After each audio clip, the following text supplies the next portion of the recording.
Imagina acordar de manhã e descobrir que uma a cada 3 pessoas que você conhece vão morrer. Não é guerra, não é bomba, não é ficção científica. Isso já aconteceu. No ano de 1347, algo chegou à Europa. Não tinha exército, não tinha bandeira, não tinha rosto. Mesmo assim, matou mais do que qualquer guerra da história até então. A humanidade quase entrou em colapso. Cidades inteiras ficaram vazias, corpos eram empilhados nas ruas, padres morriam antes de terminar suas orações, médicos abandonavam seus pacientes e o pior de tudo, ninguém entendia o que estava acontecendo. Essa, meus amigos, foi a peste negra. Acredita-se que tudo começou na Ásia Central. A bactéria chamada Yersinia pestis viajava escondido dentro de pulgas, que viajavam juntos ao navio mercantes que cruzavam rotas comerciais entre o Oriente e a Europa. Em 1347, navios vindo da região do Mar Negro chegaram ao porto de Messina, na Sicília. Alguns relatos dizem que muitos tripulantes já tinham morrido quando a embarcação atracou, outros estavam agonizando. A doença se espalhava rápido. Febre alta, vômito, fraqueza extrema, manchas escuras na pele. E então surgiram os bubões, inchaços dolorosos no pescoço, nas axilas e na virilha. Eles apodreciam por dentro. O cheiro era insuportável. A maioria das vítimas morriam entre 3 e 7 dias depois dos primeiros sintomas.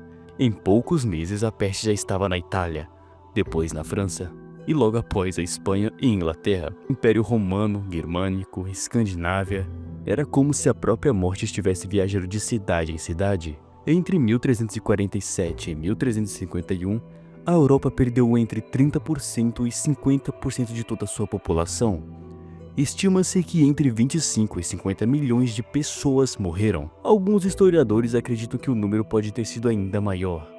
Vilarejos desapareceram completamente, casas ficaram abandonadas, plantações apodreceram nos campos, animais vagavam sem donos na rua.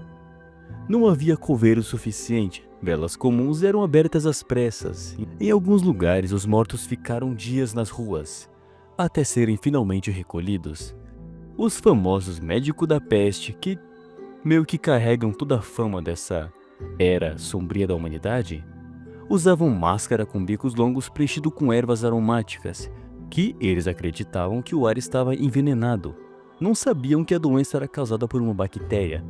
Não sabiam que eram micro-organismos, não sabiam como realmente acontecia o contágio. Eles só sabiam que as pessoas estavam caindo mortas. O medo começou a dominar tudo. Muitos acreditavam que era punição divina, outros buscavam culpados.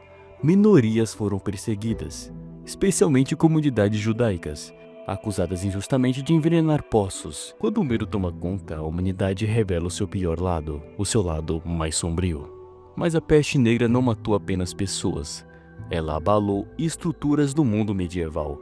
Com milhões de trabalhadores mortos, a mão de obra ficou escassa. Camponeses começaram a exigir melhores condições e salários. O sistema feudal começou a enfraquecer. A autoridade da igreja também foi questionada. Se Deus estava protegendo os fiéis, por que tantos estavam morrendo? A fé foi abalada. A confiança nas instituições diminuiu drasticamente. A bactéria responsável pela peste negra nunca desapareceu completamente. Ela ainda existe entre nós. Ela ainda existe em algumas partes do mundo.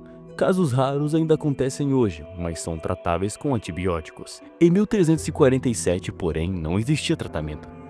Não existia explicação científica. Existiam apenas velas, orações e o som constante de sinos anunciando mais uma morte.